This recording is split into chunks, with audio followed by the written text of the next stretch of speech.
Hi everyone, it's me, Bear, and today we are going to play a visual novel game, a yandere visual novel game called Prescription Love. And I found this game on itch.io, or itch.io, and I'm going to show you the page right now. So let's go there.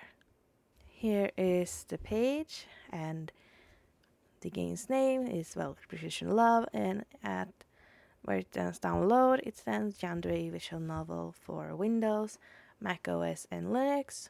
The game is uploaded by Living Slime, and lovely name by the way. I absolutely love that.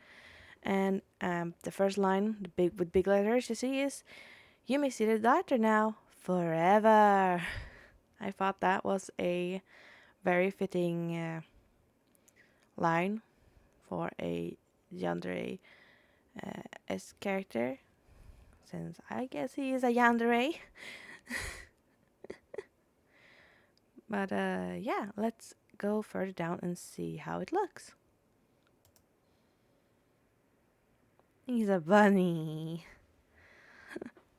Really cute. So I love it. And also we get to see a little bit of how the game looks. Really gorgeous artwork, by the way. Absolutely gorgeous. And here's about the game. You wake up in a hospital with no memory of how you got there. A kind and attentive doctor assures you that you will be under his care, patiently nursing you back to health. No one seems to know what caused your condition. Will you recover your lost memory, or has he made sure you never will? This is a demo. Full visual novel is still under development. So this game is still under development, and this is the demo, which is actually very nice that they have that it only stands that it's the demo. And the game features a gender-neutral writing, one bad and one neutral ending, original artwork, playtime up to an hour, and one caring doctor. And the credits go to, of course, for the art, coding, and story, Living Slime, SFX and BGM, sound effects and background music, Pixabay, Doa Syndrome, Wingless Seraph, and UI Novel Kit. Warnings! Depiction of death, screen shake, mild flashing imagery. This game is rated 17 plus. Viewer discretion is advised. So yeah, everyone who it is gonna include all these. So be prepared for flashing lights or flashing imagery, and that screen may shake. And also, if you don't like the depiction of death, you can jump from this video if you want to. But anyways, let's go and play the game. And here is the game. I was gonna say one again. I don't know if I said this already, but gorgeous artwork. Gorgeous artwork. And yeah, if you look at settings.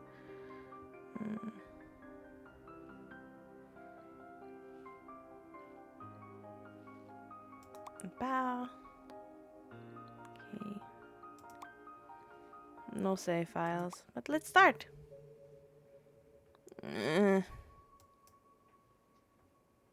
A sharp blinding light pierces through my eyelids as I slowly open my eyes. My limbs feel heavy and unresponsive, as if the bed had become part of me. What? I squint, trying to make sense of my surroundings, but everything's blurred. The sterile smell of disinfectant biting at my nose. The rhythmic beating of machines filled the room like a metronome. Huh? I look around, disoriented. My vision slowly coming into focus. I'm lying in a bed, covered in crisp white sheets, and there's something strapped to my arm? An IV line? What's this doing in my arm? As I come to, there's a deep, throbbing ache in my head that feels like it's about to split my skull from the inside. Why am I? My thoughts are fragmented, disjointed, like pieces of a puzzle scattered in every direction. My chest tightens as the realization hits me. I can't remember anything. What happened to me? Why can't I remember anything? I close my eyes, hoping for some fragmented fragment of memory to return. Think, just think. Nothing. My breathing quickens, my hands clutching the sheets in fear. How can I not remember anything? Why is everything blank? Every effort to remember ends with nothing. Just a void where my memory should be. I try to sit up, but a sharp pain shoots through my head, and I collapse back onto the pillow. My heart pounds in my ear. My heart pounded in my ears, drowning out the faint beeping of the machines.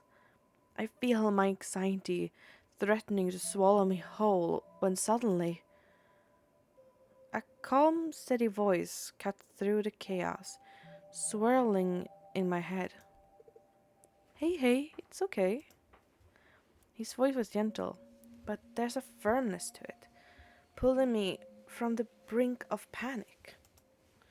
I slowly turn my head towards the source of this voice. Ah! A tall man stands beside my bed.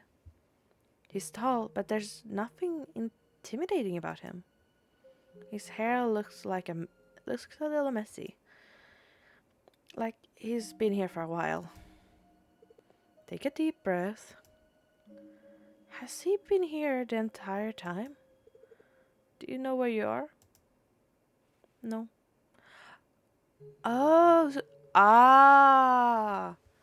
I think I now know what the screen shake is. It's when we're moving our head. Oh, that's awesome! Ah! I shake my head slowly,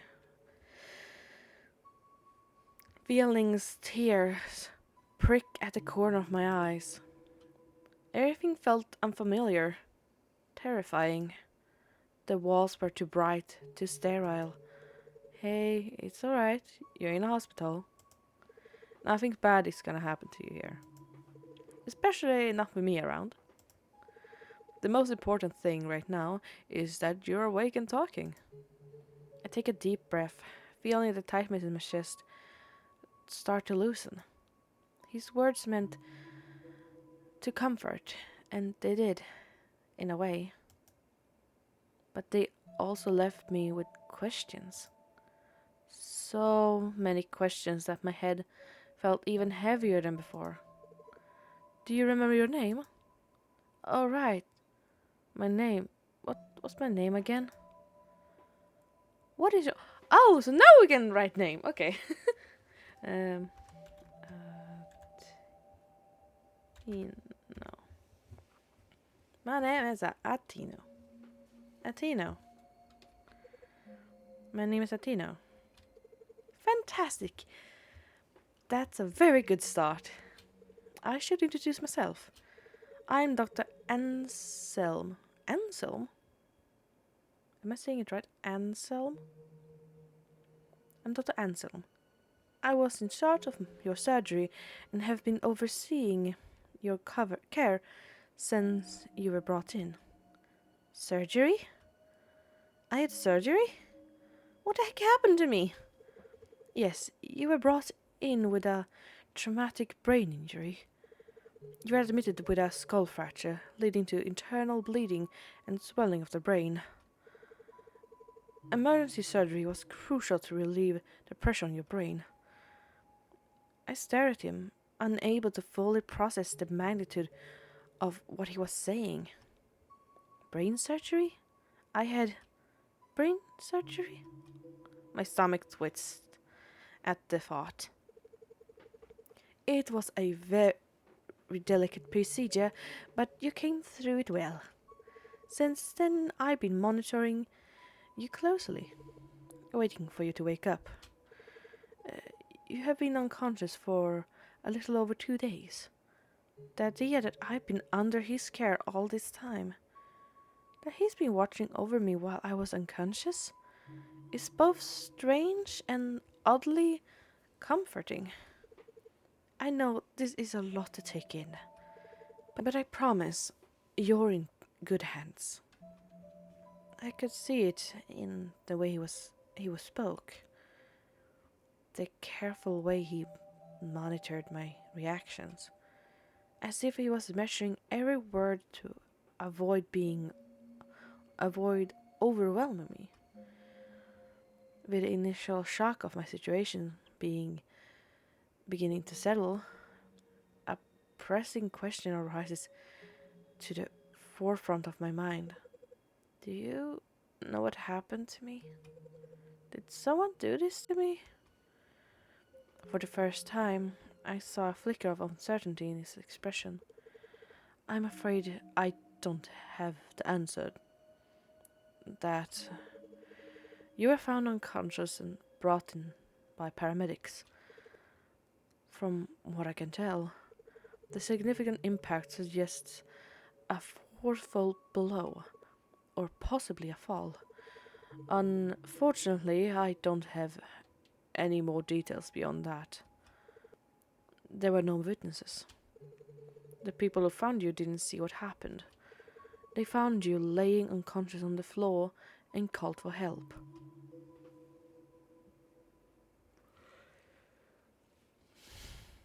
A chill ran down my spine as his words sank in. No witnesses? The blank space is my is my the blank space in my memory suddenly feel much larger and darker. This must be a sick joke. So no one knows how I end up like this? I wish I had more information for you. Sometimes with injuries like this, the memory can be slow to return, or it may never come back at all. But what's important is that we focus on your recovery. I swallow hard, the knot in my throat tightening. The idea that no one knows what happened, that even I don't know what happened. Will I ever get justice? Something deep inside of me, boils. Frustration, anger, fear? But then I look at Dr. Anselm. The genuine concern and kindness in his eyes. I simply felt safe. He's been here since the beginning, watching over me, guiding my care. Even though he doesn't have all the answers, he's still here, ready to help me. Thank you for everything. I don't know how to even begin to thank you. A slight blush, oh, rises to his cheeks, catching me off guard. He waved a hand dismissively, clearly flustered. Oh, don't be silly. You don't owe me anything, Dino. I'm just glad I could help. Really, I don't know how to express how grateful I am. You're too kind. He glanced away for a moment, gathering himself before turning back to me.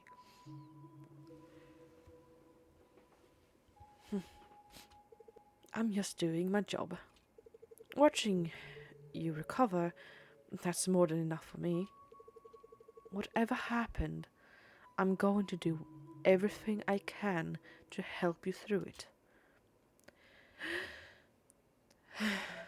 I take a deep breath, feeling a little steadier than before.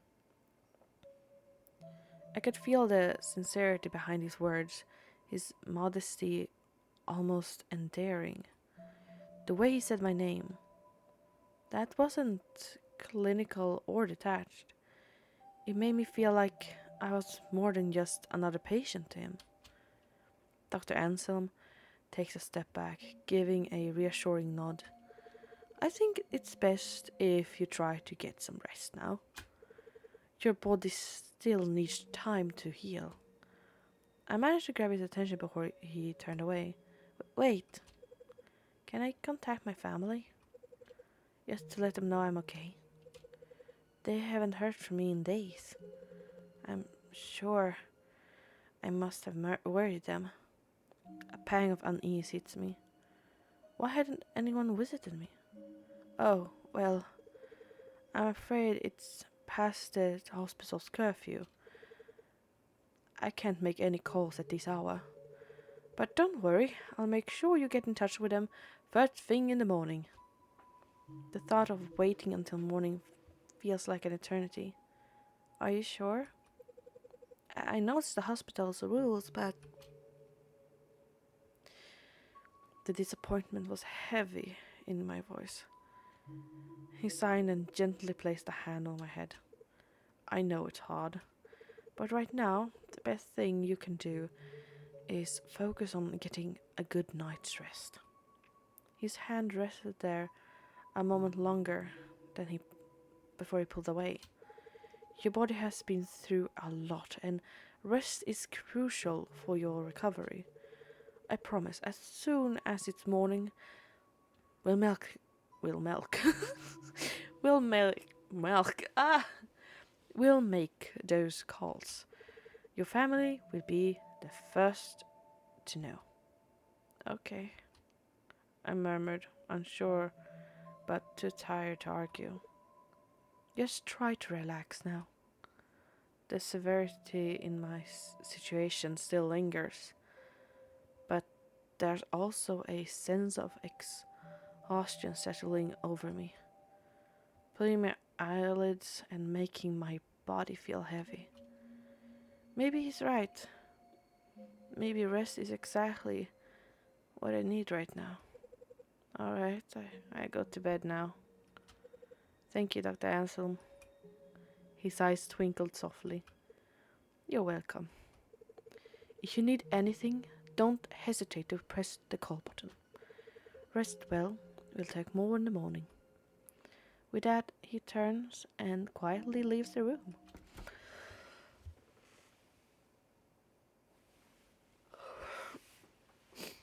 Closing the door,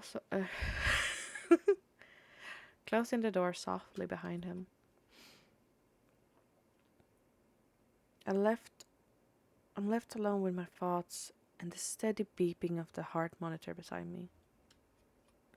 The room feels quiet and still, but there's a sense of safety in knowing that help is just a button press away. I close my eyes, trying to focus on my breathing, letting the sounds of the hospital fade into the background.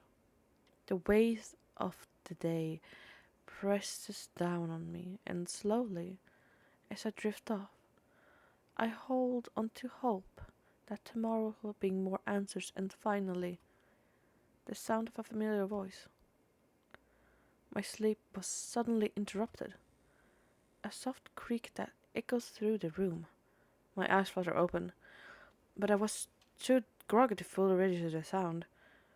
Was that my imagination? I groaned internally. I can't be bothered. I shifted in bed, wanted to go back to sleep, letting my eyes close again, eager to sink back into sleep. But then I heard it again. A slow, deliberate creak, like someone was gently pushing the door. Still half asleep, I tried to ignore it. I told myself it was nothing. Maybe the nurses were checking in. I reasoned, forcing myself to relax. I squeezed my eyes shut and tried to force myself back to sleep. But that sense of unease starts to creep in. I couldn't shake the feeling that I wasn't alone. Something didn't feel right. With a groggy sigh, I forced my eyes open again and glanced at the door. That's when I saw them. A pair of eyes. I don't see any eye. Wait. I think I think it's is that eye and that a mouth? Oh God!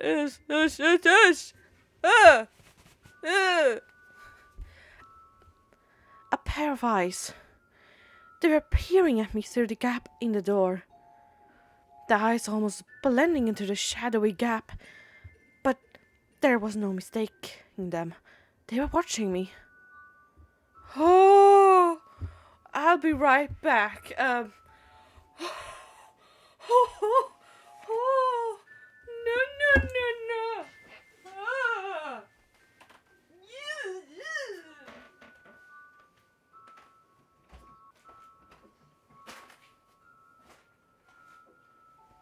Har du haft koll på det ansiktet åt mig, gumman? Tack. Tack får jag säga. Ja, den är fortfarande kvar.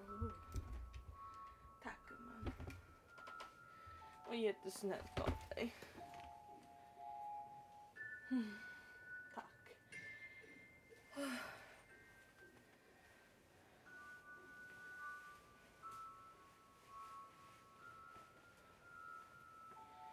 Okej.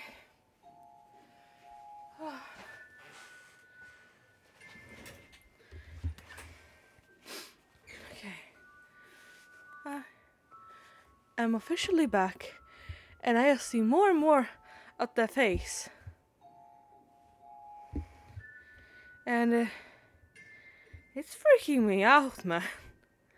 Like, it's so creepy. Like, you see two eyes and you see its creepy smile.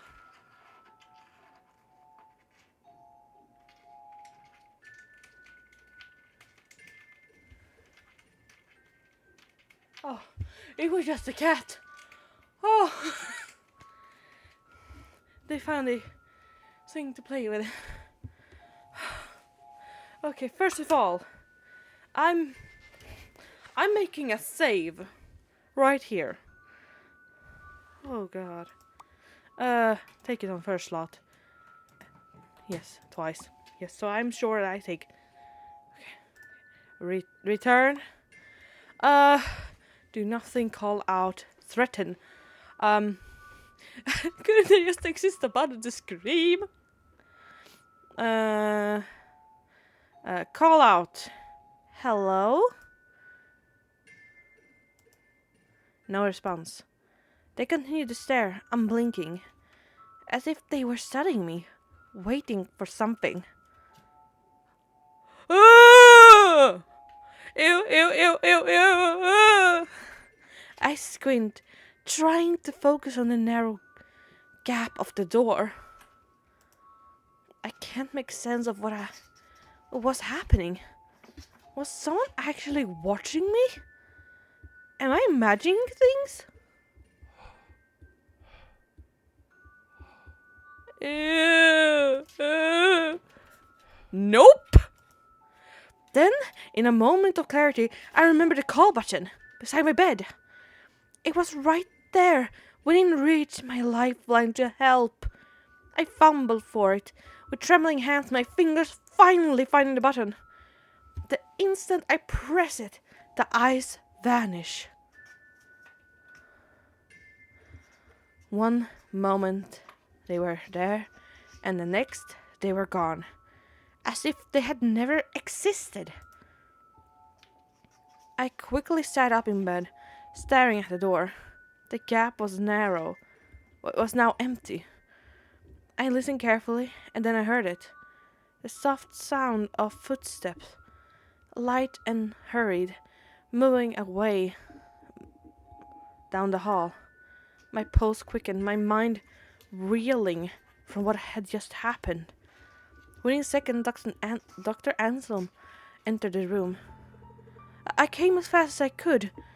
His eyes immediately swept the room, searching for some unseen threat. I could see concern in his expression as he turned to me. Is everything alright? You pressed the call button. Did something happen? Someone was... I saw eyes staring at me, and they vanished the moment I pressed the button. I watched his eyes scan the room. He walked over to the door, glanced into the hallway before turning back to me. There doesn't seem to be anyone. You know, sometimes when we're exhausted, we see things that aren't really there. It's not unusual, especially when under a lot of stress. I shook my head. Nope, I'm sure of what I saw. They were right there. I even heard footsteps leaving after I pressed the button. Don't worry, I'll have someone check the security cameras to see if anyone was in the hall. For now, try to get some rest. I promise nothing bad is going to happen to you. He gave me a reassuring smile before leaving, but I could see the uncertainty in his eyes. As the door closed, I lay back down. I glanced at the door, half expecting to see those eyes again. I knew I wouldn't be able to sleep now, not after what I saw. Before I knew it, morning had arrived. I must have fallen asleep somehow, despite the restless unease from the night before. I still feel exhausted. A soft glow of sunlight filtered into the room. As I blinked again, I realized that Dr. Anselm was sitting beside me. Good morning, Achino.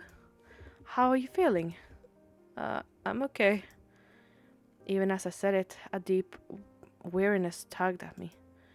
But I didn't want to worry him. He always seemed so concerned, so invested in my recovery. The last thing he wanted was to add to his burden. About last night, security couldn't find anything from the last night's recording. His words hung in the air. What? Those eyes.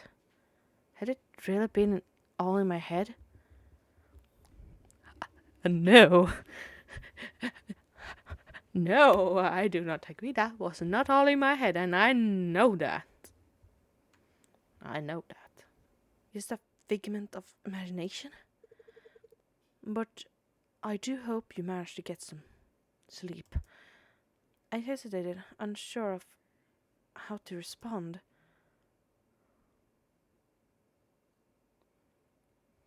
Let me make another save.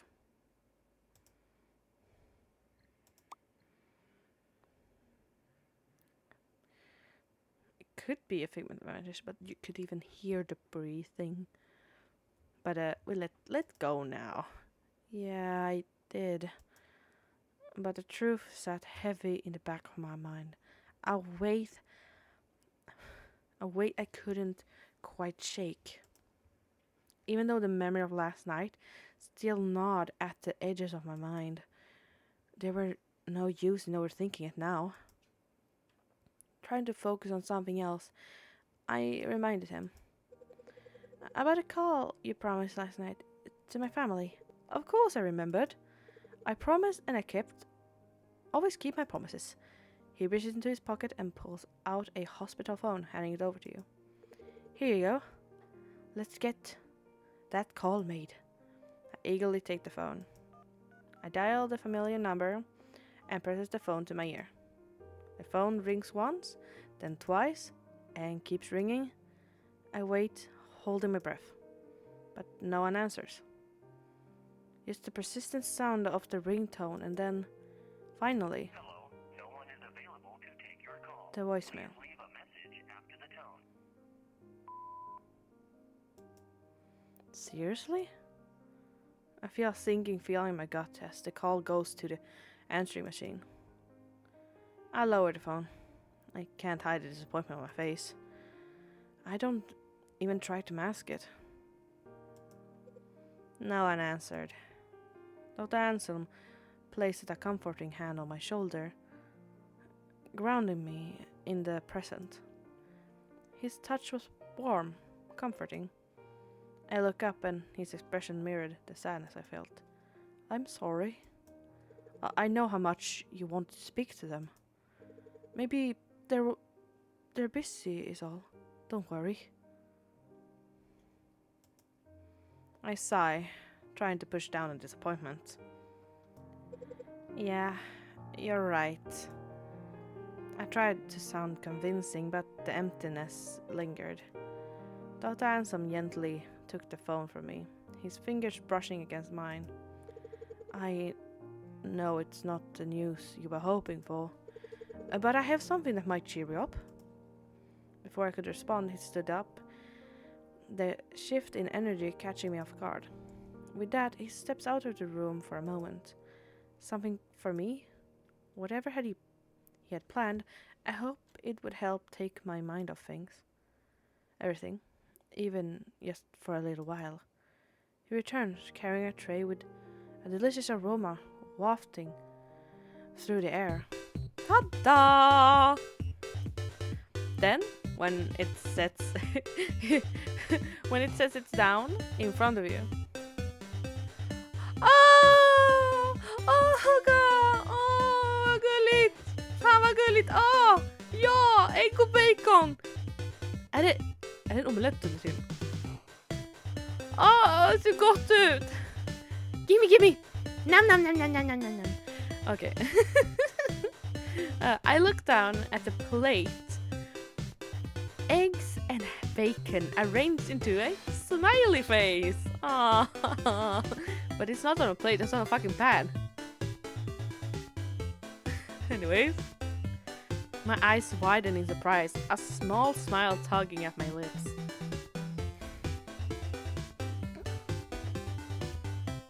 I can't help but smile back at it.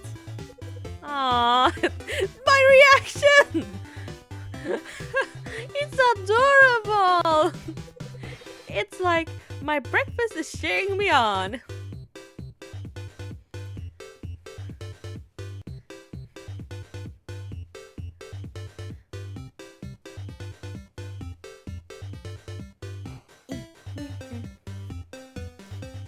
Dr. Anselm suckles, looking quite pleased with himself. Eggs and bacons are good for the soul. But the smiley face? That's for the spirit.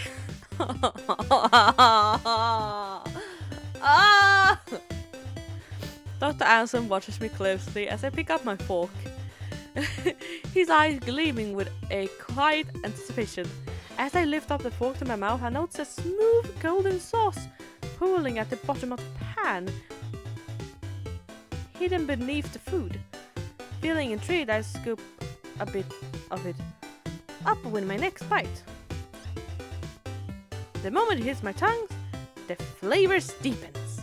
Rich, creamy Hollandaise sauce with a hint of tang that perfectly balances the savory bacon and eggs. The sauce elevates the meal in a way I hadn't expected. This is amazing! I almost at a disbelief at how delicious this simple meal is. I take it the smile face working its magic. Definitely. But the taste? That's what's really winning me over. The Hollandaise sauce adds this smooth, almost buttery richness. There's a big grin on Dr. Anselm's face. He's clearly pleased with his reaction. I thought the sauce might be a nice surprise, as a little something extra to bring it all together. You weren't kidding.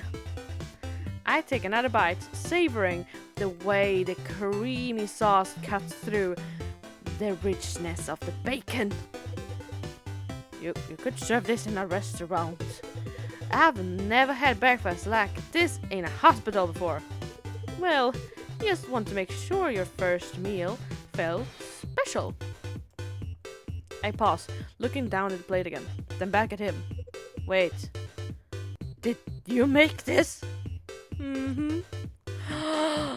He nods, looking a little embarrassed. A soft blush creeps onto his cheeks as he looks down at the floor for a moment before meeting my eyes. Yes, I did. I know hospital food isn't exactly known for being, well, gourmet. I didn't want your first meal to just be survival food. I smile at his clear embarrassment, noticing the way he fidgets slightly. Like he's not used to this kind of attention. Well, you really outdid yourself. Thank you, Dr. Hanson. I really appreciate how much you do to make me feel comfortable despite everything. It's like you always know how to make things better. I watch him flush at the compliment. This time, he seems almost bashful, proud, a mix of shyness and happiness sparkling in his eyes. Well, I'm really glad to hear that. I'll always make sure you are comfortable as possible while you're here. Hearing that, it helps. It helping. That it makes a difference. It means a lot to me. So really, thank you for saying that. His genuine happiness really shone through. Aww. It was clear that my compliment had brightened his day in a way that went beyond mere politeness. As I'm about to finish the last bite of breakfast, my eyes drifted a cup of coffee sitting quietly on the tray. I hadn't noticed it the whole time I was enjoying my breakfast. Black, steaming, inviting. I reached for the cup, taking an attentive sip. I instantly pause. The rich, smooth, with just the right hint of bitterness. It's not just good. It tastes exactly like the coffee I make. Not close, not similar, exactly. Wait. This tastes exactly like the coffee I make every morning. How is that even possible? I know. His voice barely above a whisper. So quiet that I almost wonder if I imagined it. He's standing there, his usual calm demeanor in place. But there's something different in the way he watches. Ooh. What was that? The words slipping out before I can stop them. He just smiles, a warm, casual smile. Like nothing is out of the ordinary. Oh? Really? I narrow my eyes, still processing the shock. No one ever gets it right the first time. Not the exact strength or balancing flavors. I take another slow sip, almost searching for a flaw, but there isn't one. This is spot on. Maybe I'm just good at reading people? His tone's light, like he's making conversation, but his words sends a shiver down my spine. Though I can't quite pinpoint why. Either that or you get some kind of sixth sense. It's kind of uncanny. I shake my head, trying to clear my thoughts. Am I overthinking this? I mean, it is just coffee. There's no need to make a big deal out of it. He's made breakfast, not to mention been nothing but kind to me. Why am I doubting him? It's just a harmless coincidence. It has to be. He chuckles. The sound light and breezy. Let's call it a lucky guess. Just, you just struck me as someone who enjoys strong coffee.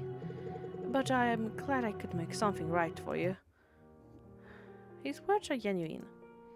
I suddenly feel guilty for letting my mind wander like that. No. No? No. If he can make the exact coffee I drink, and he says, I know, in that little no, no, no, no, no, no, no. He killed my parents. I guess he killed my family. In the game. That's my theory at the moment. It's just a theory. My family's alive. Don't worry. They are alive all the time. But I guess in game, since there was only a voicemail, I guess they're dead, or they switched numbers or something. Anyways, he's been so considerate. Maybe I'm reading too much into things. I take another sip of coffee, feeling the warmth spread through me. There's no way he meant anything strange by it. I think to myself, relaxing a bit. He's just trying to make my stay a little more bearable, going above and beyond because he cares. I shouldn't doubt him. He's done nothing but to help. As I set the cup down, I glance back at Dr. Anselm, who's watching with a sane, gentle smile. The warmth of the coffee lingers on my tongue, and the unsettling thought made into the background. Thank Dr. Anselm. It does make a difference. You're very welcome, Martina. As he glances at the watch, his expression shifts ever so slightly. You should probably get some rest now, he says as though he's reminding me of something important. You've had a long morning and it's important you don't overexert yourself. I'm fine. Dr. Anson smiles, but there's a firmness in his gaze that makes it clear he's not going to entertain my arguments. I know you're strong, but you still need time to heal. Pushing yourself won't help. He steps closer, his hand lightly brushing the edge of the blanket as he adjusts it over his legs. Over my legs. Oh my god, I read it wrong. There's a tenderness in the Jens gesture, something careful and deliberate. You need to take it easy. An unexpected wave of fatigue hits me, leaving me more tired than I anticipated. Whoa, am I experiencing the effects of a food coma? I sigh, feeling the pull of drowsiness become harder to resist. As if sensing my thoughts, he offers me a reassuring smile. I'll be back to check on you later. Alright.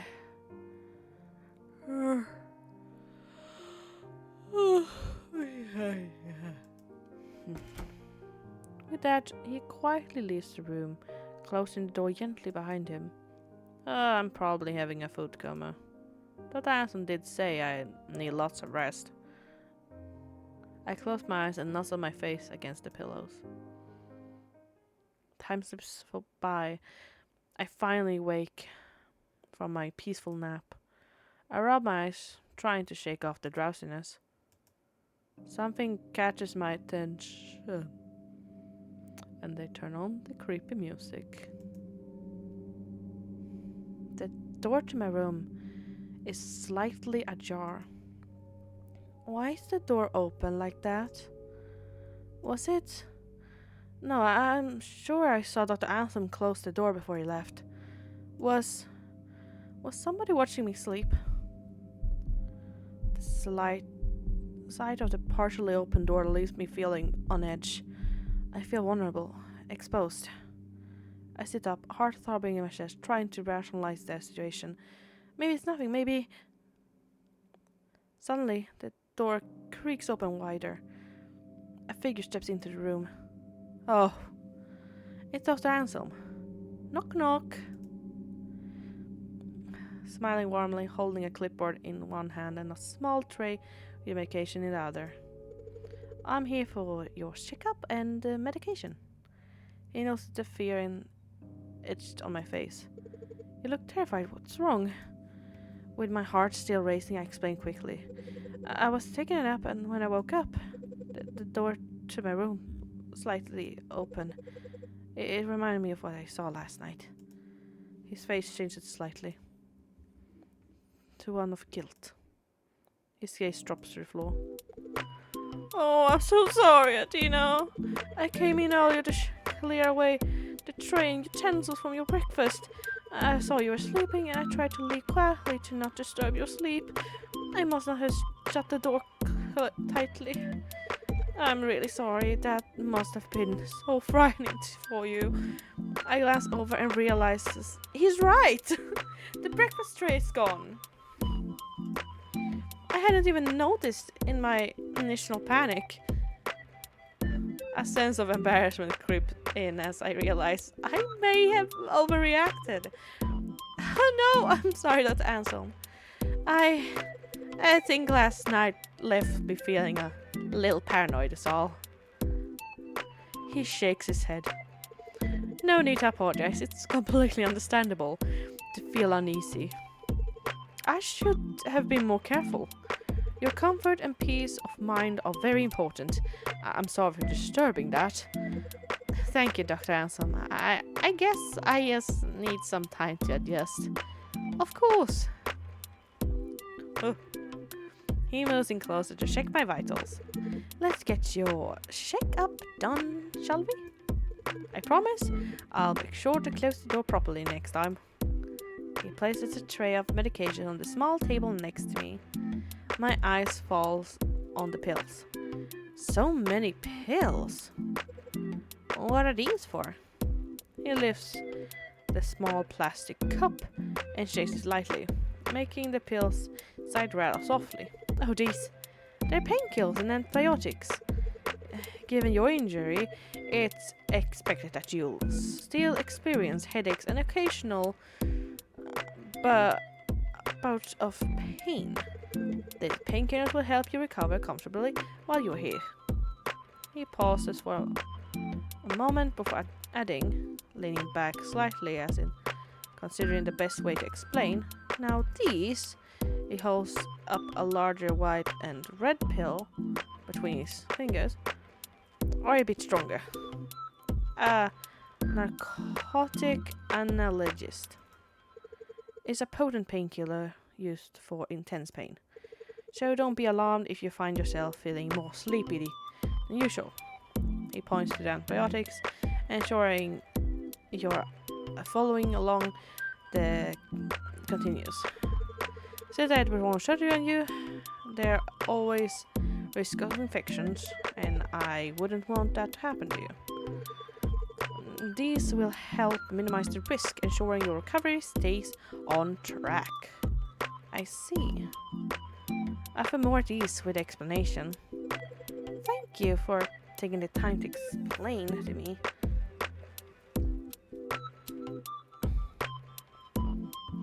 Of course. It's important for you to understand your treatment.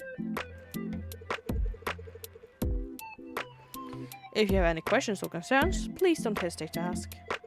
Your recovery is my top priority. Speaking of recovery, a question sits heavily on my chest. How long do you think it'll take to make a full recovery? He lets out a gentle sigh before responding. Well, honestly, it's hard for me to say for sure. We can't push it and predict exactly how long it will take. Some people heal faster than others. But then it comes to the brain. Patience is key. It could take weeks or even months. Seeing the concern on my face, he quickly adds with a soft smile, I know it's not easy to hear. With injuries, especially ones like yours, we have to be patient. I need to ensure you can get back to your daily life safely when you're ready to leave. I noticed a hint of sadness in his eyes when he mentioned the possibility of me leaving. It's a fleeting expression, but I caught it. Then, just as quickly, he brushes it off, his professional demeanor returning, offering the same reassuring smile, although it seems a bit forced this time.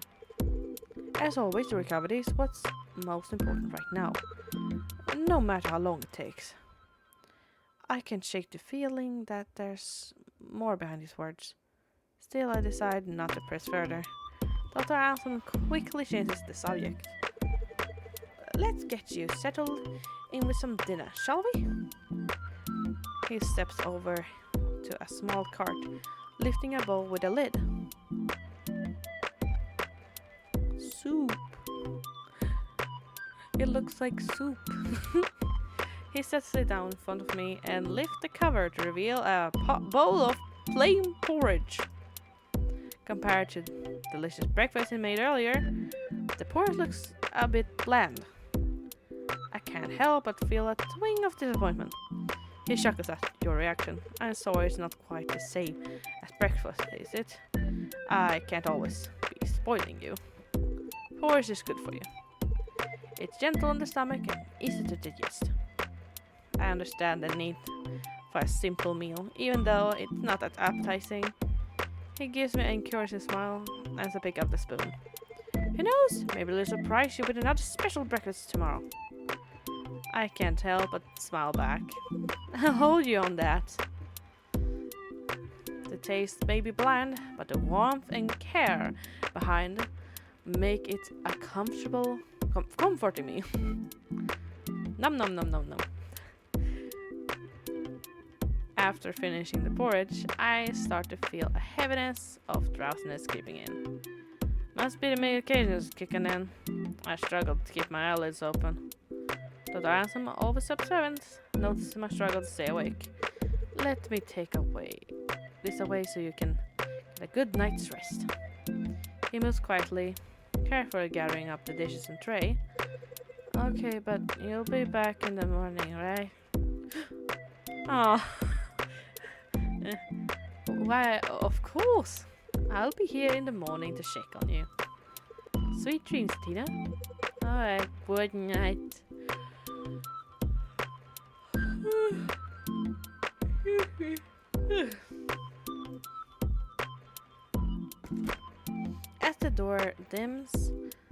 As the room dims, I hear him softly shutting the door behind him. A simple assurance that the room is secure and safe. With the door closed, I finally allow myself to fall asleep. The world around me fades. When my eyes open again, I'm not in my room. I'm standing in a narrow alleyway. The air is thick, hazy, making it hard to see much of anything. I start walking, my footsteps barely making a sound in the eerie quiet.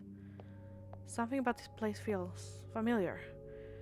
Almost like I've been here before. But I can't quite put my finger on it. The more I move, the more the sensation gnaws at me, tugging at something deep in my mind. Then it clicks. I'm dreaming. The realization brings a strange comfort, but also a deep confusion. Ja, vad är det gubben? Vad är det?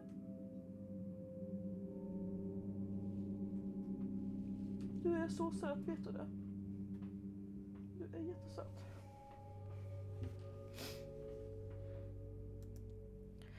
Why does this place seem so familiar? I keep walking, looking for an exit, but the alleyway stretches endlessly before me. No doors, no windows, no one else in sight. Suddenly I hear extra footsteps echoing behind me. I'm not alone. My heart skips a beat. Just as I'm about to turn around, my eyes snap open and I wake up. Hi! Hi to you, Mr. Why are you so close? I'm immediately greeted by the sight of Dr. Ansom's face, inches away from mine. Oh. Ah! We both yelp at the same time, startled. He jumps back so fast and he looks over the tray beside my bed. His eyes are wide with shock, and he looks as flustered as I feel. My heart still pounding in my chest, not just from the dream, but from having him this close to my face. I open my mouth, but no words come out, feeling shy under his gaze. He's looking away from me. My words feel heavy and misplaced, as if they're only make this moment more awkward. Sorry, he stammers, quickly standing upright. I didn't mean to scare you. I watched his hands fidget nervously. I was just checking your vitals and you looked so peaceful in the... It's okay, I mumbled, cheeks warm. Suddenly, I'm unable to look directly at him. The room feels suddenly too small. There's of silence, for he quickly recovers. So I was asleep. It was weird, actually. I had this dream about an alleyway. Something quickly across his. Sorry. Something flickers across his face. A slight shift in his expression, like he's suddenly paying extra attention. An alleyway? What happened? I shrug, still feeling a bit off from the dream. I was just walking and then her footstep behind me, like someone was following me. But I woke up before I could turn around. He listened carefully, eyes focused on me, like he's considering something. There's a moment where I think he might ask more, but he doesn't. He gave a small chuckle. Does sound like a strange dream, but dreams are usually made up of random thoughts and feelings all mixed together. I wouldn't worry too much about it. I release a breath I didn't realize I was holding. Yeah, you're right. Thanks for that, Dr. Anselm. Of course. He gestured to a small tray on the bedside table. Anyways, I brought you your breakfast. I hope you're hungry.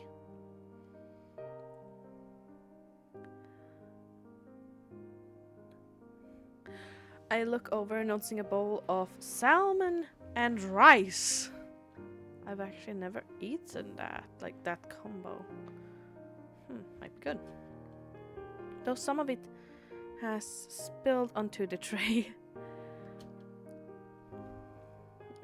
His eyes widen in horror as he notices the mess. Oh no. I didn't realize. I'm so sorry, I can bring you a fresh one. It won't take long. Before he can leave, I reached out. My hand gently stopping him. No, it's fine, really. I wanna eat it. It looks delicious. I pick up the spoon and take a bite. Nom nom nom nom nom. The buttery taste of the salmon immediately fills my mouth, and I smile at him. See, it's perfect, I say, my worth muffled slightly by the food. His face softens, the guilt fading from his face. He watches me for a moment. There's something tender in his gaze that makes my chest warm. I'm glad you're enjoying it, even if not exactly how I planned. After savoring the final spoonful of breakfast, I wipe my mouth and glance at Dr. Anselm, who is busy tidying up the tray. Hey, Dr. Anselm? Oh, Let's save again. It's the third save. Gosh, dang it. But it's good that I have them.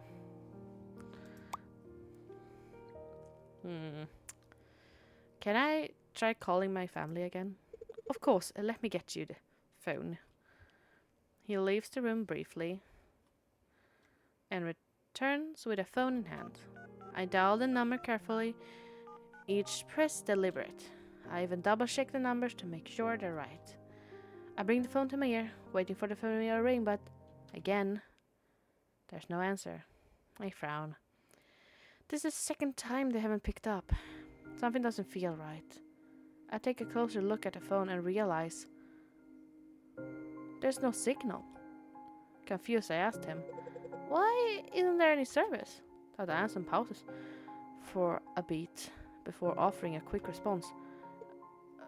Wait, that went too quick! I can help but feel it. What the fuck? Is this the logbook? Oh, okay. Why isn't there a service? Dr. Anson paused for a beat before offering a quick response. Oh, it's probably just a connection issue here. The signal always a bit tricky in this building. I can't help but feel the explanation feels strangely rushed. The room feels too quiet now, like the silence is pressing down on me. I sink back into the bed, exhaling softly. But I suddenly overwhelmed by the sensation of sleepiness. Wait, did I take my medication? The thought floats lazily in my mind, feeling distant and hard to grasp. I try to focus on Dr. Anselm, but his figure starts to blur.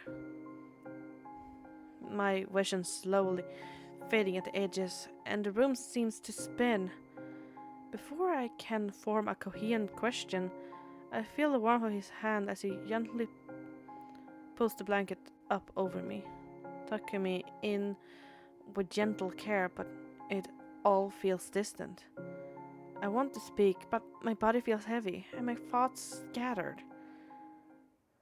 I pulled into sleep before I realize it's happening. I gasp, awake, my breath catching as I sit up. I blink, trying to gather my bearings. My head foggy, like I'm still caught in a dream. I sit up slowly, the weight of fatigue still pressing down on me like a heavy blanket. How long was I asleep for? Ah, good evening, Atino. I look up, startled. It's Dr. Anselm. I rub my eyes, trying to shake off the grogginess. Evening? My voice scratchy, trying to shake the fog from my mind. How long was I asleep for? Only a few hours. You needed a rest. How are you feeling? I paused, trying to assess myself. Groggy, really groggy. I admit the words slow to form. How do I why do I feel so tired? I ask, my voice a little sharper than I intended. I mean, after breakfast, I was exhausted. He doesn't flinch or seem surprised at my question. Instead, he pulls up a chair and sits beside me. The same steady patience in his expression that he always has. Fatigue is one of the most challenging symptoms after a brain surgery. The brain has to work much harder to compensate for the damage. Even for the smallest task, it can drain your energy faster than you realize. His explanation is so calm, so reasonable that I find myself nodding almost automatically. I mean, it does make sense. Of course it makes sense. But why do I still feel unsettled? It's not unusual to feel exhausted out of nowhere in your circumstance. Your brain is basically working over time as you recover. It's important to listen to it, to give yourself the rest when you need it. I'm nodding, but something inside me is stirring, something uneasy. My gut tells me there's more. Something he's not saying. Oh, he looks so smug at the moment also. But his eyes, warm and kind, don't falter. He pauses briefly, giving a small cup of pills in his hands. A gentle shake. Here we go. It's time for your medication. I can save. I'm trying to be kind. But there's something off about him again. But let's accept the medication. Yes, he's the doctor. He knows best. But like, I think he is the one who bashed our brain. I'm not sure though. But accept that medication. I take it from him. The pills rolling slightly in the plastic as I tilt the cup in my mouth. Hand. These will help. You've been pushing yourself. Your body needs the support. I nod, lifting the cup to my lip. The pills go down easily with a sip of water. The taste familiar, leaving a slight bitterness on my tongue, like always. I feel a little more at ease as the fog in my mind starts to clear, if only slightly. Good. Don't worry. I will take care of you. You'll start to feel better soon. There's something always so reassuring about him. He's quite patient. The way he never seems frustrated, even when I ask the same question over and over. It's like he understands without needing to explain. Thank you, I say softly, sinking back into the bed. The sheets cool against my skin. My eyes are still heavy, but I'm less tense now, more at ease. His presence always seems to have that effect on me. Dr. Anson stays, seated beside me for a moment longer. Then he stands slowly, as if not wanting to disturb the calm that settles over the room. If you need anything, just press the call button. I'll always be here for you. As the door closes, softly behind him, the room feels quieter, but in a peaceful way. Like all the tension has been drained away. I pull the blanket up around me, feeling safe, cared for, and finally ready to rest.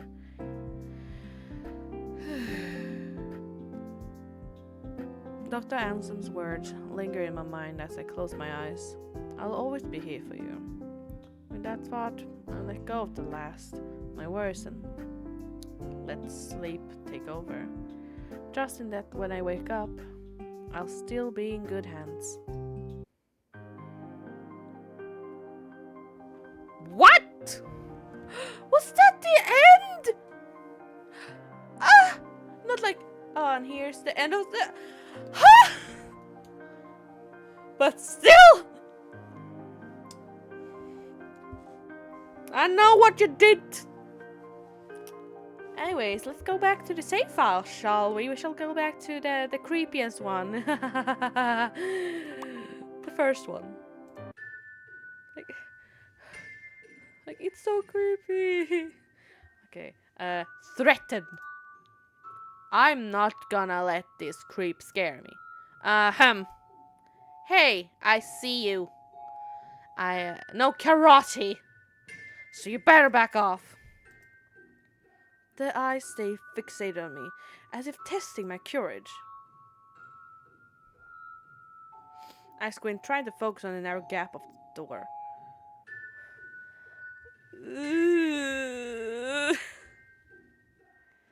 It's like he has an open mouth smile, almost. I can't make sense of what was happening. Was someone actually watching me? Am I imagining things? Does he actually... Did he actually open his mouth?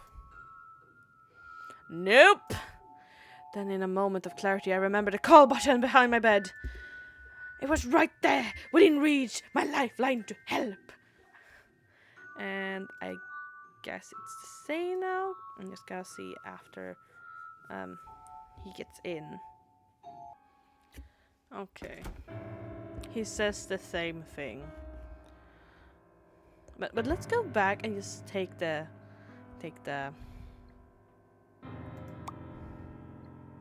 other option. Loading will lose save progress. Are you yes. Do nothing. I want to look away, to close my eyes and pretend I hadn't seen anything, but I couldn't. I was paralyzed. My gaze locked with the eyes in the door. I squint, trying to focus on the narrow gap. Okay, let me look at that mouth. Like, it's a closed mouth. Gap in the door. I can't make sense of what's happening. Was someone actually watching me? Am I imagining things? Oh, the whole face moves. And yup, and I guess it's the same now.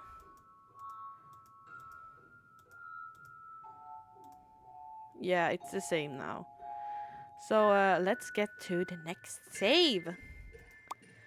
A little less creepy. No, a load. Here was let go, but insist this time. My breath hitched, and anger flared in my chest. Are you serious? I snapped, my voice louder, rasher than I meant. I could feel the frustration boiling over. Too intense to hold back. There was someone there, Dr. Anson. I wasn't imagining it. I could feel them watching me. And you're telling me there's no proof? How am I supposed to sleep knowing that creep is still in the building? Dr. Anson looked sad, like my reaction wounded him somehow. He opened his wife's mouth to say something, but no words came out for a moment, and the silence between us grew thicker with tension. I'll talk to them again later. His voice softer now, as though my anger had deflated him. I'll promise I'll dig deeper into this. I don't want you to feel unsafe.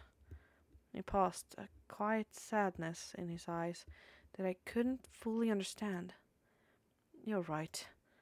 I'll make sure they take a closer look. Trying to focus on something else, I reminded him about the call you promised last night to my family. Of course I remembered. I promised, and I always keep my promises.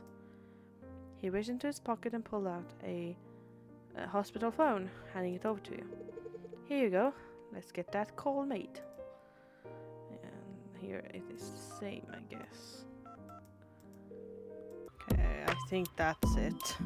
But let's go to the next option.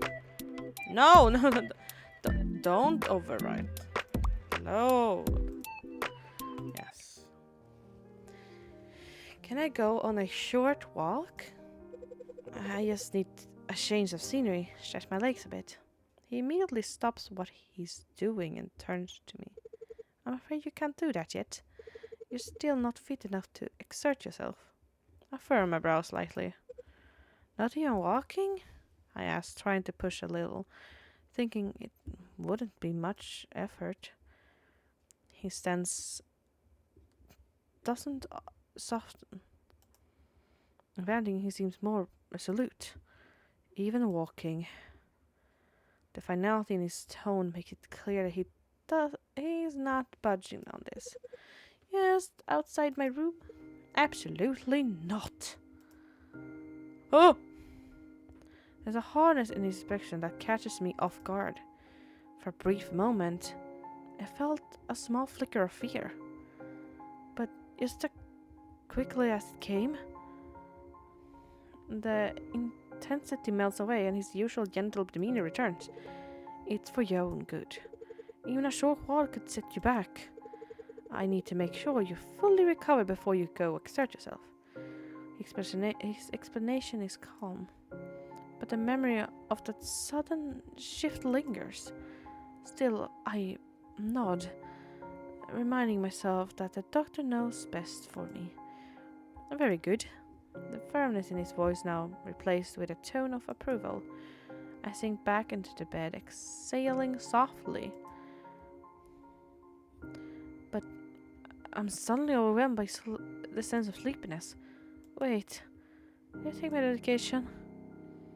Thought flows lazily in my mind, feeling distant. Oh, now it's this again. Seeing if there's any more line in case he says anything else. Let's take the last save and see.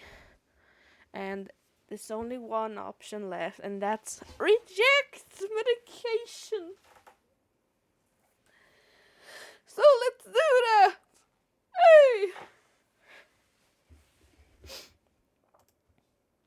stare at the small cup of pills in Dr. Anselm's hand. I don't know why, but not why, but today the sight of those pills make my chest tighten with dread. He's watching me, patiently waiting. But something inside me snaps. No, I'm not taking them. I slap the cup away from his hand and the pills scatter across the floor. What the hell have you been giving me, Dr. Anselm? I feel exhausted all the time. I can barely think straight. And you just keep handing me these pills like it's nothing. These are your prescribed medication, Tito. They help manage your symptoms and reduce the pain. Without them, I don't trust you. How do I know they're not making everything worse? What if you're keeping something from me? Dr. Anselm looks stunned, but it's the sadness in his eyes that stand out. It's subtle, just beneath the surface, like he's holding it back, trying to stay composed. I'm not trying to hurt you. The medication is to help you recover. Without it, the pain will come back. I just can't bear to watch you suffer. But I'm not listening. The mistrust that been festering inside me since he has reached its boiling point. I'm not taking them. I don't trust you. Dr. Anselm nods, his face falling just slightly, as if my words weigh heavily on him. He looks at me for a long moment, something unspoken in his eyes, an almost pleading sadness. For a moment, I expect him to argue, to push back, but he doesn't. He sighs, stepping back. I won't force you. He stands, holding the now empty cup, his eyes locking with mine. There's no anger in his gaze, just quiet sadness. Yet though he's trying to remain strong and can't fully hide how deeply my reaction has cut him, he turns towards the door, moving slowly, almost reluctantly. As he reaches the doorway, he pauses, his hand resting on the handle. If you change your mind, I'll be right here.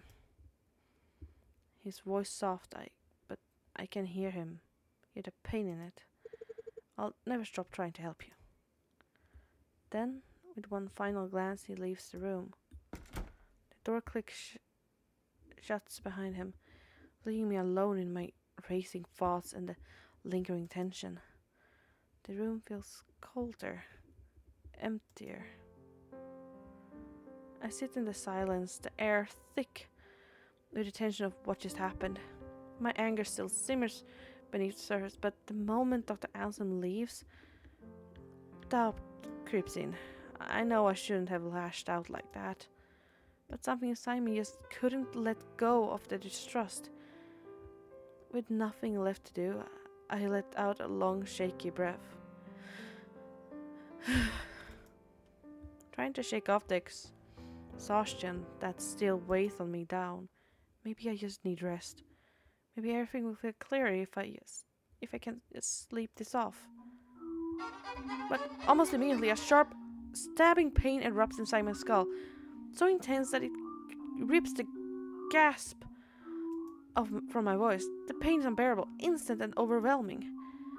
It is as if something inside me my head is crawling, tearing, ripping, and breaking free. I clutch my head in my hands, squeezing it as hard as if I can somehow crush the pain away, but it's useless. My vision blurs and darkens, the room twisting and warping around me. I can barely see. I need help. I need to call someone. I reach blindly for the button, but my fingers are trembling so bad they feel useless, slipping across the bedside table in desperation. The cup tumbles, bouncing uselessly onto the floor. I know I have to move. I have to get help before this pain rips me apart. I force myself stand, stumbling forward like a puppet whose strings have been cut. My legs give out beneath me, the world spinning as I fall. Crunch. The sound is terrible. A wet, snapping noise that vibrates through my body. It's as if something inside me snapped, but I don't know what. My neck? My spine? I hit the floor, crumpling in a heap. Atino? Atino!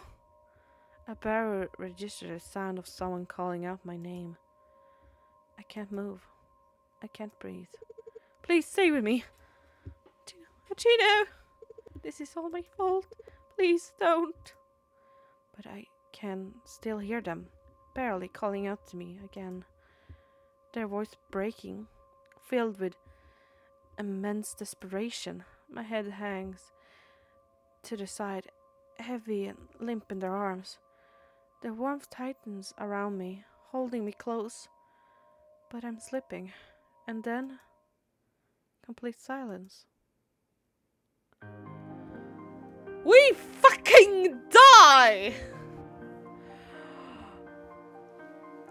We fucking die! We got both endings now at least. Anyways, I hope you all enjoyed this gameplay of Prescription Love. And I didn't get killed by him. I got killed by my own stupidity in the game, which is just wonderful, isn't it? It's absolutely gorgeous, absolutely stunning that I die by my own stupidity. Yes, yes, and yes.